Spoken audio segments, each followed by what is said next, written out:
జనవరి 4, 2019 వరకు voter list print చేసి జనవరి 25, 2019 నాటి వరకు ఎలక్ట్రానిక్ ఓటింగ్ ఐడి కార్డులను వాళ్ళకి ఇచ్చిన తర్వాత ఎన్నికల ప్రక్రియను చేపట్టాలని చెప్పి కేంద్ర ఎన్నికల సంఘం ఆదేశాలు ఇవ్వడం జరిగింది.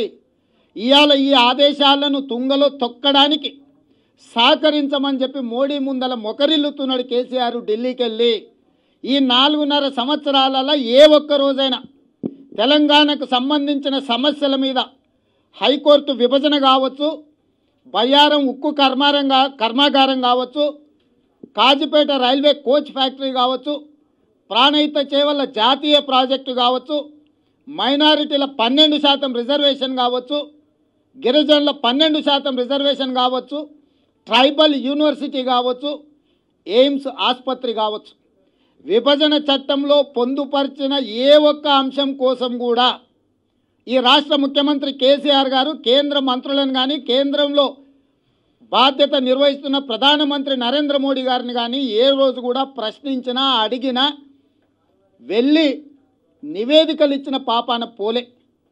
కానీ గత వారం రోజులుగా కేసీఆర్ గారు కేటీఆర్ గారు ఒకరి తర్వాత ఒకరు ఢిల్లీకి వెళ్ళి మోడీ చుట్టూ ప్రదక్షిణలు చేసి వంగి వంగి దండాలు పెడుతున్నారంటే దీని వెనకాల ఉన్న మతలబును తెలంగాణ సమాజం గుర్తించాలని చెప్పి మేము విజ్ఞప్తి చేస్తున్నాం.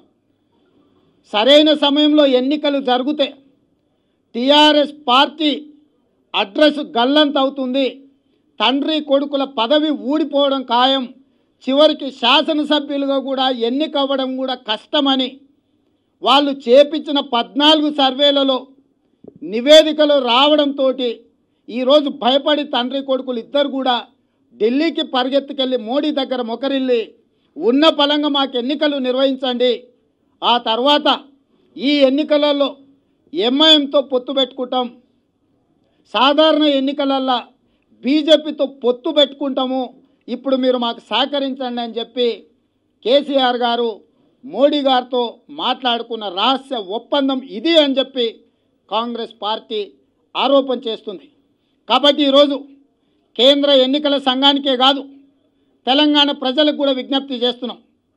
ప్రజాస్వామ్యాన్ని అపహాస్యం చేసి మొన్నటి వరకు జమిలీ ఎన్నికల ద్వారా ఎన్నికల కోడ్ నిబంధన అడ్డం రాకుండా రాష్ట్రాన్ని దేశాన్ని అభివృద్ధి చేయాలంటే పార్లమెంట్ అసెంబ్లీ ఎన్నికలు ఒకేసారి నిర్వహించాలని చెప్పి అటు భారతీయ జనతా పార్టీ ఇటు టీఆర్ఎస్ పార్టీ నివేదికలు ఇవ్వడం జరిగింది, లేఖలు ఇవ్వడం జరిగింది, ప్రజలకు చెప్పడం జరిగింది.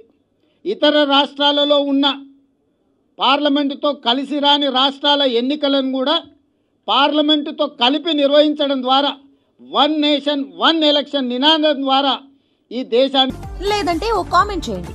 ఎప్పటికప్పుడు మా వీడియోస్ చూడాలంటే సబ్స్క్రైబ్ చేసుకోండి.